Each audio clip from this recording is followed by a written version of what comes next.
नमस्कार बच्चों, स्वागत है आप सभी का एक बार फिर से आपके अपने चैनल वेदांत लर्निंग पॉइंट पे।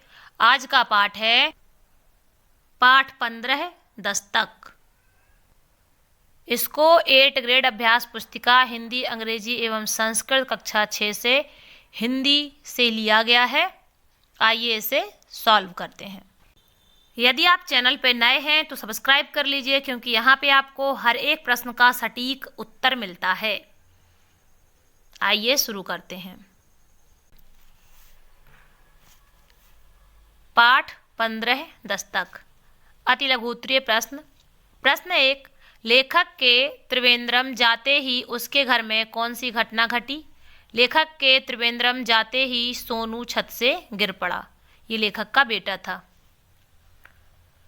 प्रश्न 2, आज उसकी संपत्ति और वैभव कोई साथ नहीं दे रहे थे। लेखक ने यह कथन के बारे में कहा। यहाँ पे होना चाहिए था किसके बारे में कहा। लेखक ने यह कथन हरि बाबू के बारे में कहा। कभी कभी क्या है, बुक में मिसप्रिंट हो जाता है। प्रश्न 3, बालुकामय शब्द का अर्थ लिखकर वाक्य में प्रयोग कीजिए। बालुकामय रेत से भरा हुआ, रेगिस्तान बालुकामय है। लघुत्तरीय प्रश्न। प्रश्न 4, कान पक जाना मुहावरे का अर्थ स्पष्ट करते हुए वाक्य में प्रयोग कीजिए। कान पक जाना, परेशान हो जाना। अपने पति के बारे में फालतू की बातें सुनकर शीला के कान पक गए थे। प्रश्न 5, शीला को होश आने पर वह दंग क्यों रह गई? अस्पताल में अमीर गरीब सभी स्तर के सहयोगियों की एकत्रित भीड़ को देखकर वह होश में आने पर दंग रह गई।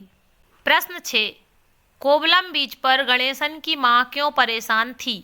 कोवलम बीच पर गणेशन की मां इसलिए परेशान थी क्योंकि गणेशन के पैर में कील चुभ गई थी और उसके तलवे से खून बह रहा था। गोद में एक बच्चा होने की वजह से वह गणेशन की मदद नहीं कर पा रही थी।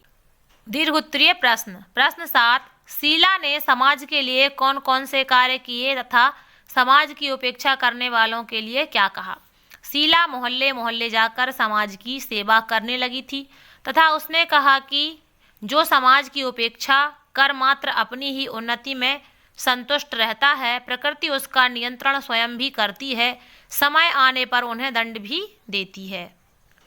मूल्यांकन 11। अति लघुत्तरीय प्रश्न। आहट प्रत्यय का प्रयोग करते हुए 2 शब्द बनाइए। लड़खड़ाना में आहट जोड़ेंगे तो लड़खड़ाहट हो जाएगी। गुदगुदाना में आहट जोड़ेंगे तो गुदगुदाहट हो जाएगी। प्रश्न 9, शीला की नाक में दम होने का क्या कारण था? पड़ोस की औरतें शीला के घर आकर घंटों बैठी रहती थीं, इस वजह से शीला की नाक में दम हो गया था। दीर्घोत्तरीय प्रश्न। प्रश्न 10, लेखक के द्वारा समाज के प्रति किए गए कार्य कौन कौन से हैं? अपने शब्दों में लिखिए। लोगों की सेवा करना, लोगों की समस्याओं को दूर करना, अपाहिजों की बस्ती में जाकर उनका हालचाल पूछना इत्यादि।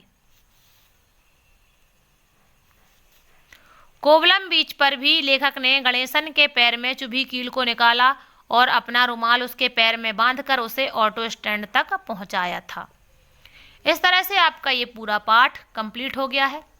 अगर आपको इसमें कुछ समझ में ना आया हो तो आप कमेंट बॉक्स में कमेंट करके ज़रूर पूछिएगा, वहाँ पे आपको बता दिया जाएगा।